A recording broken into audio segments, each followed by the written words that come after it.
지금 우리 모두는 자기의 자리가 있습니다. 이 자리는 내가 선택해서 온 것도 아니고 어떤 사람의 영향을 받아서 온 것이 아닙니다. 나의 이 자리는 하나님이 보내신 자리예요. 이것을 모르면 인생 헤매는 것입니다. 이게 무슨 우연이고 이게 무슨 딱한 일인가 하면서 자기 자리에 대해서 이해하지 못하고 함부로 사는 자들이 있습니다. 이 자리가 하나님이 보내신 자리인 것을 깨달은 요셉은 멋진 인생을 펼쳐갔죠. 창세기 45장 7절부터 하나님이 큰 구원으로 당신들의 생명을 보존하고 당신들의 후손을 세상에 두시려고 나를 당신들보다 먼저 보내셨나니 8절 같이요. 그런즉 나를 이리로 보낸 이는 당신들이 아니요 하나님이시라. 아멘. 자기 자리가 하나님이 보낸 자리, 삼위의 자리, 하나님의 교회 가운데 있는 자리인 것을 알았던 요셉은 어떤 상황에도 흔들리지 않았습니다. 지금 인생이 재미가 없어요?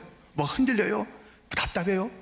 하나님이 보내신 그 계획들을 이해하지 못하거나 알아도 애써 외면하거나, 여러분들 그냥 지나가다 온 자 아무도 없습니다. 하나님의 계획 가운데 심어놓으신 나의 자리, 하나님은 그 자리로 보내신 거예요. 우리를 그렇게 보내신 하나님 계획 가운데 그 일들을 이루어하시는 하나님께서는 하나님의 아들 예수님도 보내신 것입니다. 오늘 본문 14절 보면 아버지가 아들을 보내신 것을 우리가 보았고 또 증언하노니, 아버지가 아들을, 하나님 아버지가 아들 예수님을 세상에 보내신 것이에요. 그렇다면 예수님은 왜 보내심을 받았을까? 예수님은 왜 오신 것일까? 보냄받은 아들의 이야기, 그 아버지의 계획, 뜻이 무엇인지 오늘 본문을 통해서 우리는 알 수가 있습니다. 아버지가 아들을 이 땅에 보내신 첫 번째 이유, 구주로 보내신 것입니다. 14절 말씀을 다시 한번 같이 읽겠습니다. 아버지가 아들을 세상에 구주로 보내신 것을 우리가 보았고 또 증언하노니. 아멘. 구주로 세상에 보내신 거예요. 구주의 사명을 감당하라고 아버지가 예수님을 이 땅에 보내셨다는 것이에요. 구주로 오셨다는 것은 어떤 의미가 있는 것이죠?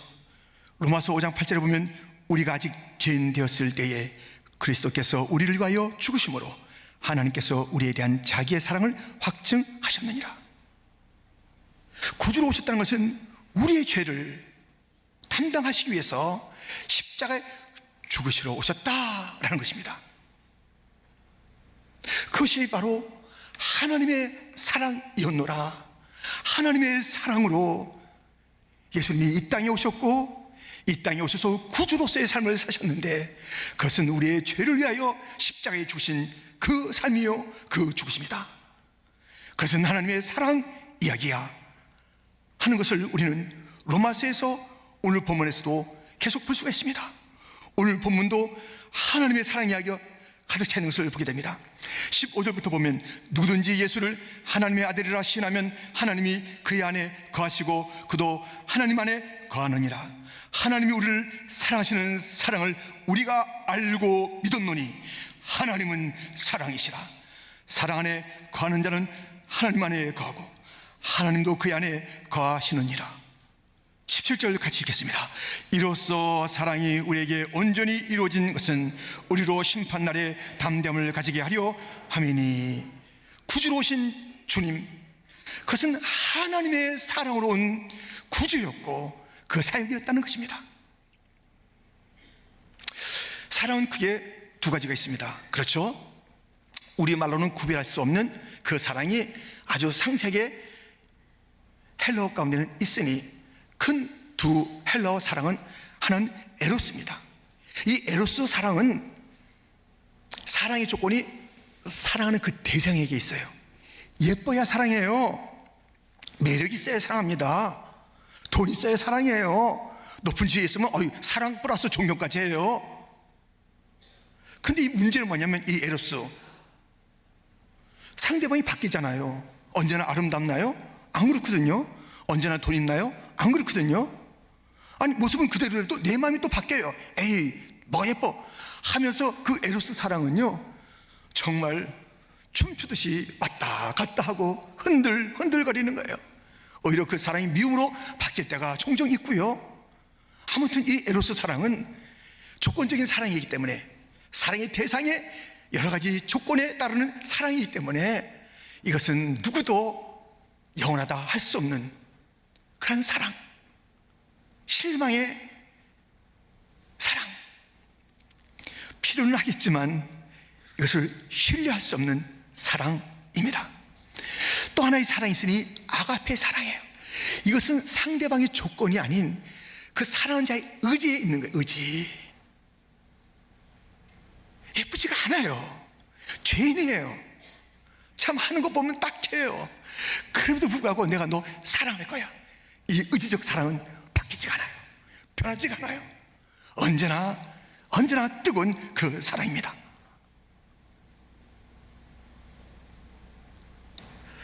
그 사랑으로 사랑하는 아가페 사랑이 바로 구주의 사랑, 죄의 문제를 해결한 사랑이라고요. 아가페 사랑, 멈출 수 없는 사랑, 우리가 거부해도 기다리며 마침내 그 사랑을 부어주시는 그 주님, 그 주님에게 구할 것이 있습니다. 그래서 또 누리는 것이 많이 있습니다. 구주로부터 누리게 되는 건 놀라운 일들이 로마서 5장 9절부터 계속되니, 그러면 이제 우리가 그의 피로 말미암아 의롭다 하심을 받았으니 더욱 그로 말미암아 진노하심에서 구원을 받을 것이니, 곧 우리가 원수 되었을 때 그의 아들의 죽으심으로 말미암아 하나님과 화목하게 되었은즉 화목하게 된 자로서는 더욱 그의 살아나심으로 말미암아 구원을 받을 것이니라. 11절 같이 읽겠습니다. 그뿐 아니라 이제 우리로 화목하게 하신 우리 주 예수 그리스도로 말미암아 하나님 안에서 또한 즐거워하느니라. 아멘.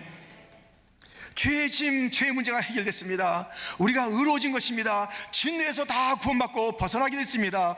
온갖 저주로부터 우리는 이제 주님의 놀라우신 은혜의 자리로 이르게 되었습니다.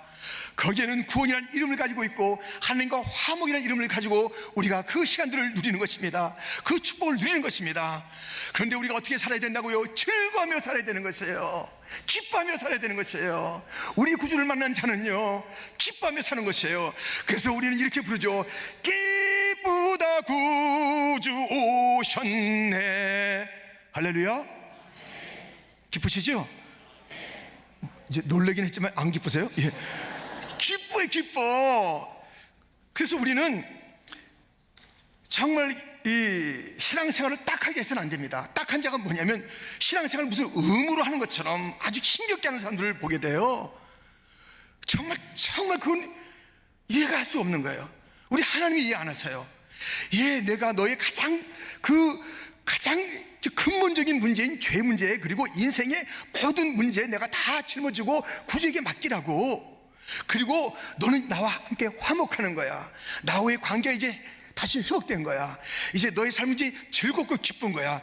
너의 기뻐하는 모습을 기다린다 하고선 구주를 보내셨는데, 구주를 영접한 것이 맞는지, 영접했다면 반드시 죄의 짐은 덜어지고 인생의 난제들은 다 해결됐고 하나님과의 화목하는 관계 속에서 하나님의 말할 수 없는 축복을 받게 됐고, 그 예수님의 이름으로 구하는 것마다 주님이 주시고 또 주시는 그런 관계, 그런 자녀 되었는데, 신앙생활 억지로 끌려가듯이 그렇게 하는 자들이 있다니까요.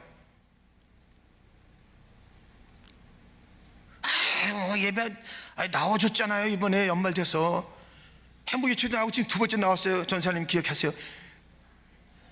뭘 기억해. 찬양 때 내가 이번에 해준다. 뭘 해줘.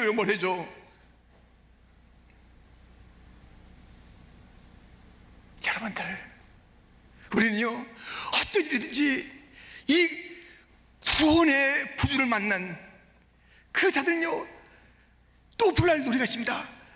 기쁘다 구주 오셨네. 그래서 이 두 가지가 죄짐 맡은 우리 구주, 기쁘다 구주 오셨네, 우리가 늘 부르잖아요. 이걸 합해서 불러야 돼요. 죄짐 맡은 우리 구주, 기쁘다 구주 오셨네. 이걸 연결해야 됩니다. 기쁘다 구주 오셨네만 부르면 안 되는 거예요. 이 기쁨을 주시기 위해서 구주가 죽으셨다고요. 구주가 죽으셨다고요. 이해할 수 없는 일이 있다면 왜 하늘의 영광을 버리고 마구간에 오셔야 했는지, 이해할 수 없는 일이 있다면 아무 죄가 없는 그분이 십자가에서 왜 죽으셔야 했는지, 그 구주의 죽으심이 있어서 우리에게 기쁨이 왔다는 거예요.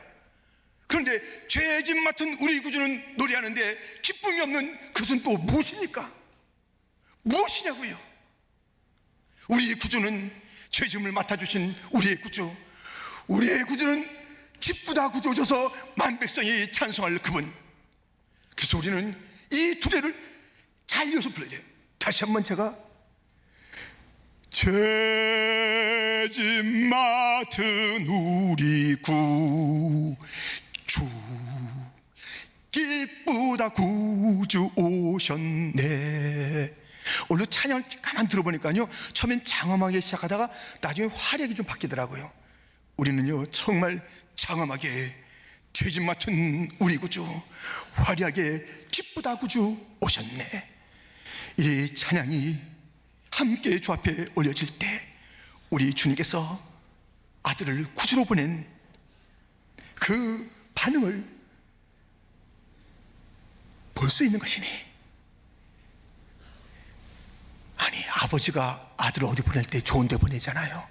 근데 하나님 아버지는 그 아들을 왜 이렇게 던졌냐고요. 마구간에 왜 던졌듯이 던졌냐고요.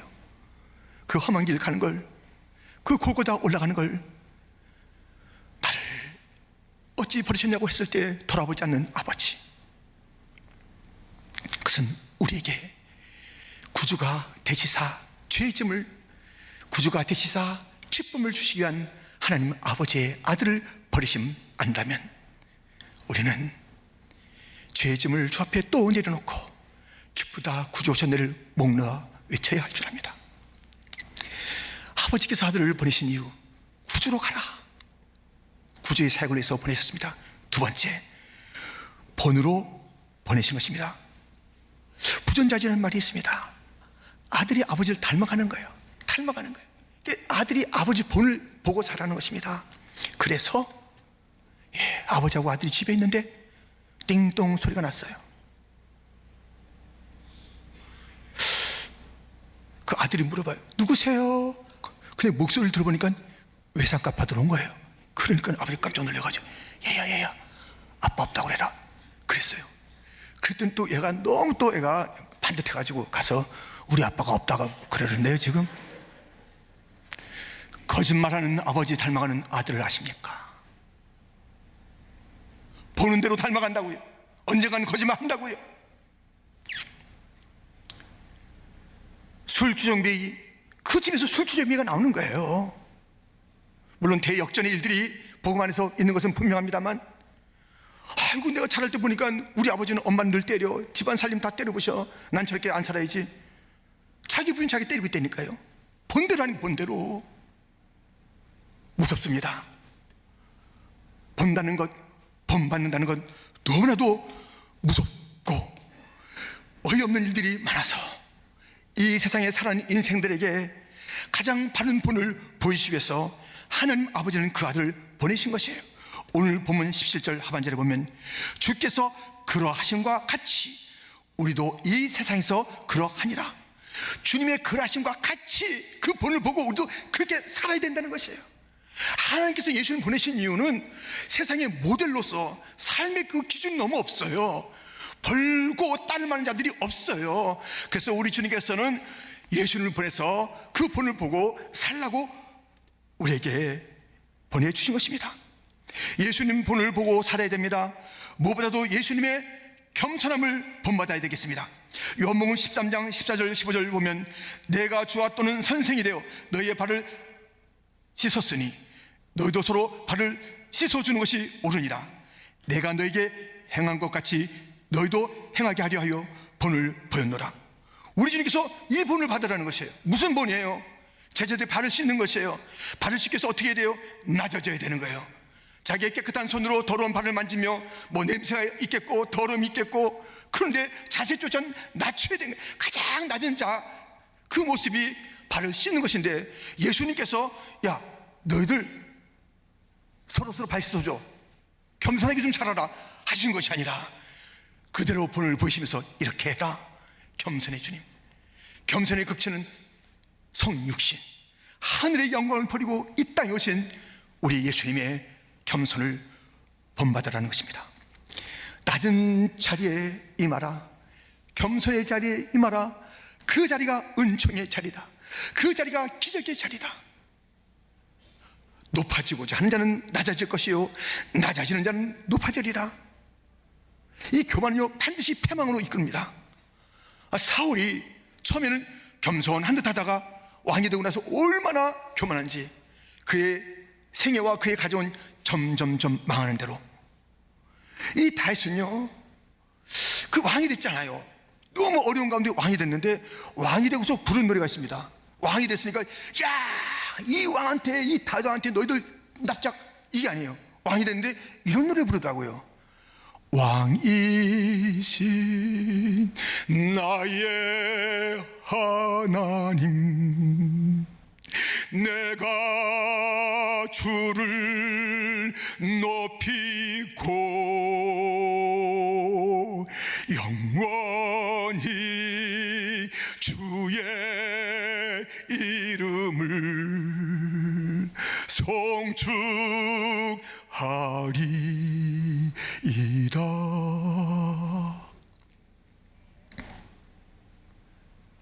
왕의 자리에서 진정한 왕은 하나님 한 분이십니다.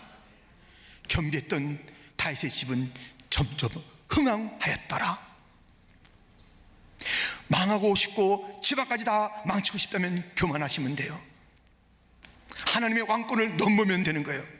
내가 다 결정하면 되는 거예요. 내 마음대로 살면 되는 거예요. 그 길은 성경에 있으니 패망의 길. 수많은 자들이 꼭 그대로 보여줬으니, 이해 없이 보여줬으니, 그 길로 가고자 하는 자는 나하고 우리 집은 망해야지 교만의 길로 가십시오. 왕의 자리를 넘보십시오. 자기 자신이 주권자가 되십시오. 그러나 놀라운 은총을 더 덧입기를 원한다면 겸비한 자리, 낮은 자리, 본받으라고 말씀하신 그 주님의 본을 쫓아가는 가장 낮은 자리, 낮은 자세로 살아가는 것이 우리 예수님께서 이 땅에 오신 이유, 그 본을 보고 이 교만한 세상에서 겸비하게 살라라는 것입니다. 예수님의 겸손을 본받을 뿐만 아니라 또 무엇을 본받아야 합니까? 예수님의 참으심을 본받아야 돼요. 베드로전서 2장 20절부터 보면, 죄가 있어 매를 맞고 참으면 무슨 칭찬이 있으리요, 그러나 선을 행함으로 고난을 받고 참으면 이는 하나님 앞에 아름다우니라. 21절 같이 읽겠습니다. 이를 위하여 너희가 부르심을 받았으니 그리스도도 너희를 위하여 고난을 받으사 너에게 본을 끼쳐 그 자취를 따라오게 하려 하셨느니라. 아멘. 하나님께서 아름답게 여기는 자가 누군지 아세요? 우리 아름다운, beautiful, 와 이렇게 하잖아요. 근데 무엇이 아름다운 기준이에요? 하나님 앞에서 아름다운 것은 부당한 고난을 받을 때 참는 것, 이것이 하나님 보시기에 아름다운 자라는 거예요. 자기 잘못으로 혼나는 것, 그거는 아니죠. 매를 맞는 것, 그건 아니에요. 근데 부당하게 모함받고 멸시받고, 그런데 그것을 참아내는 것, 그것이 아름답다는 것이에요. 이 세상은 모멸과 모함과 시기와 미움과 질투로 가득 차 있어서 우리가 그것을 다 당할 때마다 팔 걷어붙이고 싸우기 시작하면 끝이 없어요. 아니, 우리가 상처만 받나요? 상처 또 주잖아요. 그걸 다 일일이 해야 되면 이 세상 어떻게 살아요? 그냥 어디서부터 잘못한 건지 막 생각도 안 나는데, 이거 어디서부터 잘못해 하면 따져보자 하면서 어떻게 되냐고요. 근데 내가 또 이렇게 안 했는데 왜 이렇게 모욕을 당하지? 왜 이렇게 침뱉음 받은 것 같은 거야? 왜 이게 뭐야 할 때 그때 부당하잖아요. 그때 참는 것이 바로 십자가의 주님에 동참하는 것이고, 우리 하나님께서 예수를 이 땅에 보내신 이유래요. 세상에 모함도 많단다, 억울함도 많단다, 부당함도 많단다. 이것은 참아야 그 길이 열리는 거야. 참을 길이 없잖아. 내 아들 예수를 보냈어. 이 아들을 봐. 십자가에 죽기까지 참았잖아. 아무런 죄가 없는데 참았잖아. 너 잘못 좀 있잖아. 너도 그 사람만 잘못했어. 또 참아야지. 누가 너를 재판관으로 세웠더냐? 나는 너에게 요청하는 것이 있어. 멋진 판결을 하라고? No, 참으라고. 그것이 아름다운 거야. 그 아름다움을 너에게 보고 싶구나. 우리 주님께서 아름답게 여기시는 것은 바로 그러한 억울함 가운데, 부당함 가운데 참는 것이에요. 잘 참으라고 잘 참으신 예수님을 보내주신 거예요. 십자가까지. 예수님 본을 받는 것은 그의 겸손함을, 부당한 모욕과 멸시, 처사, 그것을 잘 참아내라는 그런 것을 본받으라는 것이고요. 수많은 본을 받는 가운데 또 하나 우리가 본을 받아야 될 것이 있으니, 로마서 15장 5절 6절에 이제 인내와 위로의 하나님이 너희로 그리스도 예수를 본받아 서로 뜻이 같게 하여 주사 한 마음과 한 입으로 하나님 곧 우리 주 예수 그리스도의 아버지께 영광을 돌리게 하려 하노라. 우리 예수님 본을 받는데, 우리 예수님은요 하나님 아버지께 영광을 돌렸어요. 영광을. 우리가 이 입을 가지고 하나님께 영광을 돌려야 되고요, 먹든지 마시든지 하나님께 영광을 돌리는 그 본을 보고 살려요. 그 본을. 무슨 일이 있어도 하나님께 영광을 돌리는 것이 우리 아들 예수가 한 거다. 너의 삶도 이제 너의 그 모든 죄의 문제 구주가 돼서 다 용서해 줬는데, 기쁘게 살아야 되는데, 이제 또 살아야 될 삶이 있으니 본을 받아야 돼. 내 아들 예수는 언제나 나에게 영광을 돌렸단다. 나도 너에게 기대하는 것이 있어. 내게 영광을 돌리는 것, 하나님께 영광을 돌리는 삶을 살아야 되는 것이에요. 왜 그러냐? 하나님이 영광스러우세요. 하나님 탁월하세요. 하나님 위대하세요. 조금 더 그것은 그 문제가 없는 것이에요. 그런데 그것을 애써 손상하기 위한 마귀가 자꾸만 덮어놓는 거예요. 하나님의 영광을 덮어놓는 거예요. 우리 눈이 그 하나님의 영광을 보지 못하게 자꾸만 다른 것이 크게 보이게 만드는 것이에요. 세상 것을 가지고 자꾸만 우리가 다 미혹하고 유혹하는 것이에요.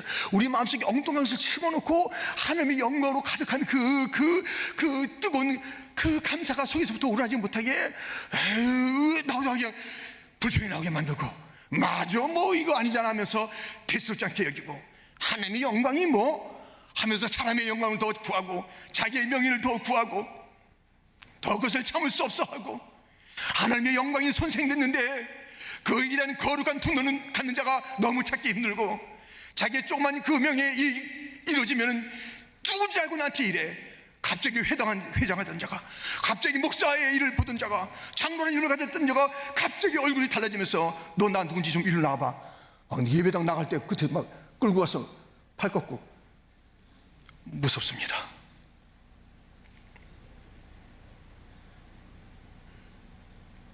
여러분들, 하나님께 영광을 돌지 못하도록 너무 많은 것을 덕지덕지 우리의 죄와 그리고 그 허물들과 이 마귀의 그 계속되는 유혹들과, 우리가 구원의 자리로 넘어왔음에도 불구하고 가긴 어디가 가지 마오, 날 버리고 가지 마 하면서 쫓아오는 이 마귀가 계속 우리에게 하나님의 영광을 목도하지 못하게 만드는 그 일들이 있는 것이에요. 그러므로 우리는 이렇게 무엇인가 덮여있는 그곳에 이것은 주인이 하나님이야 걷어내야 되는 거예요. 내 눈이 하나님의 영광을 볼 수 없다면 내 눈을 치워 내 눈을 열어 주님의 영광을 목도하게 하여 주옵소서. 자기의 자리에서 우리가 다 예수님만은 완벽한 삶을 살지만 우리는 완벽하지 못하잖아요. 우리는 또 제한이 있잖아요. 시공간에 제한이 있잖아요. 그러니까 자기 자리에서 하나님께 영광을 찾아드리면 되는 거예요. 내 자리 주변에 막혀있는 이 자리에 가장 우리의 사명 중에 사명은 하나님께 영광을 돌리는 거예요.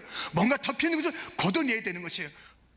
자기의 영역을 통해서 하나님의 영광을 찾아내는 것, 그게 예수님을 닮아가는 자들의 삶이라니까요. 얼마나 지금 이 가려져 있냐고요. 다 드러내야, 걷어내야 돼요. 다 드러내야 돼요.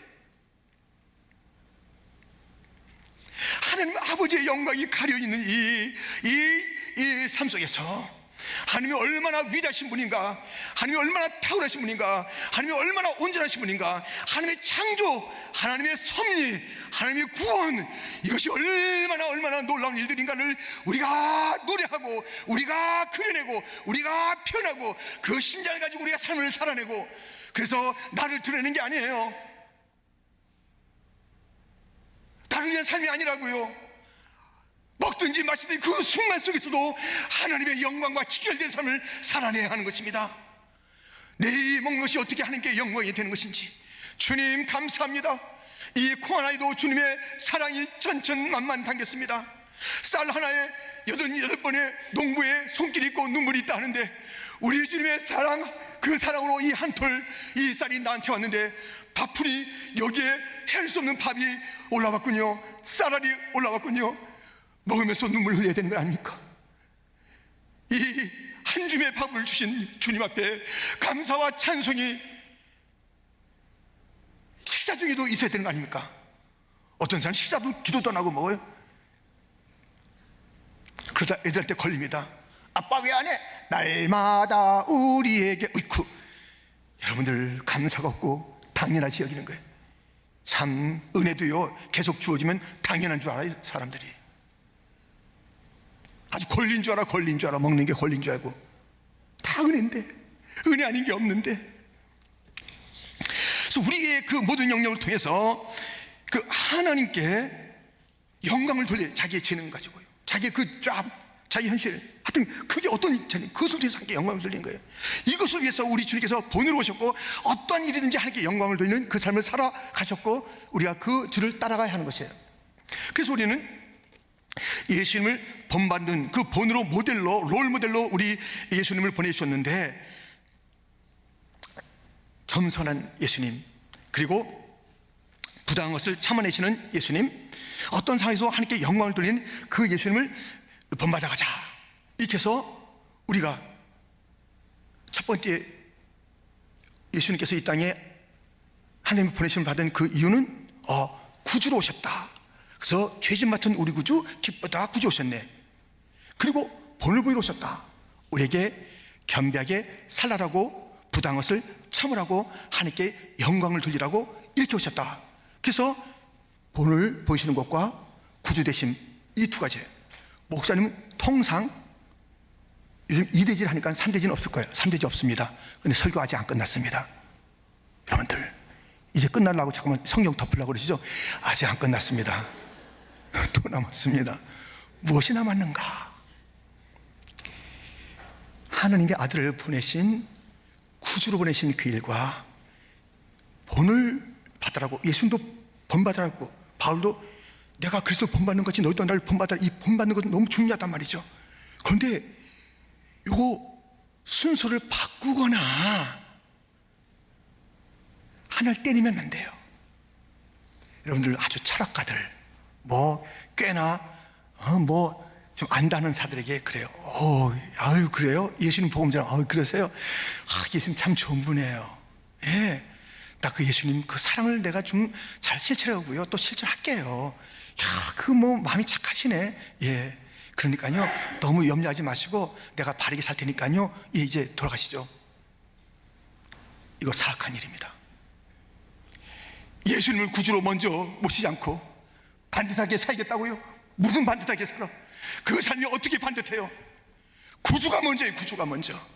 내가 예수님 본받는 삶을 산다, 예수님의 구주 되심을 다 접어두고, 나는 예수님의 그렇지, 산상수훈이 좋은 얘기가 많은데 마트마 깐디 같이 말이죠. 나는 산상수훈이면 돼.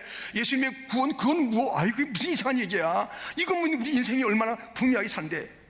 얼마나 멋들어진다고 생각하는 자들이 예수님의 구원자 되심을 무시하고 멸시하고 접어두고 나와 상관이 없다고 그러고, 예수님의 그 삶 갖다 내가 따라가야지.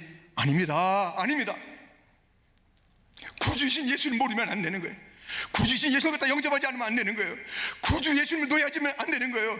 기쁘다 구주 오셨다고 노래하지면 안 되는 거예요. 죄짐 맡은 우리 구주에 대한 노래가 없으면 안 되는 거예요.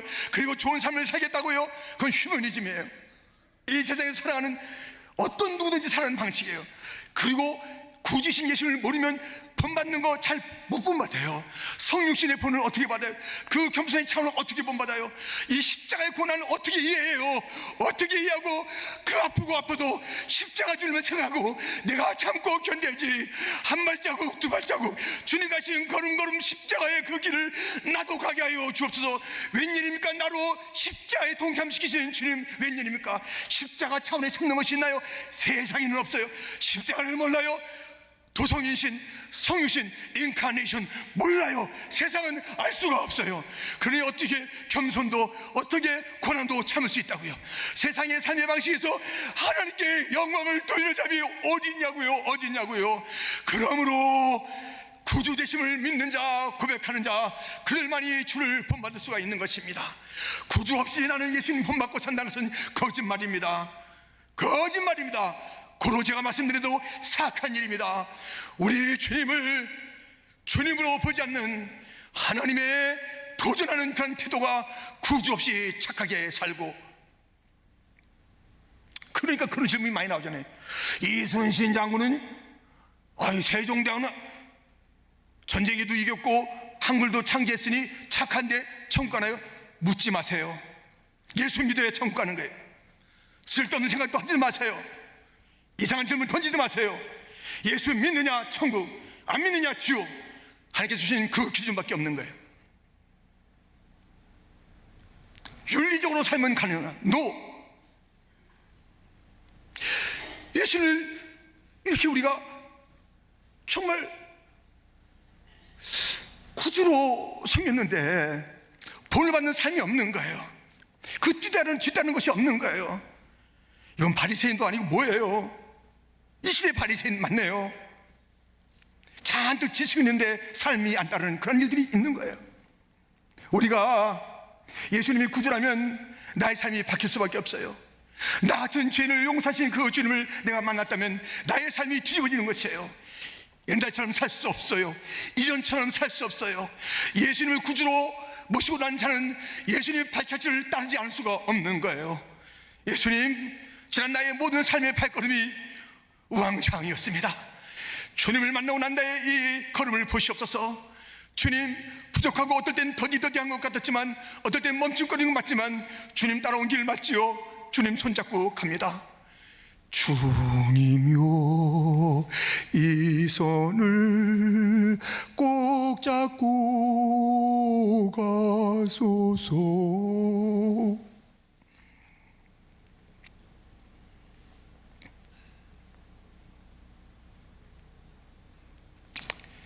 우리 예수를 나의 구주 삼고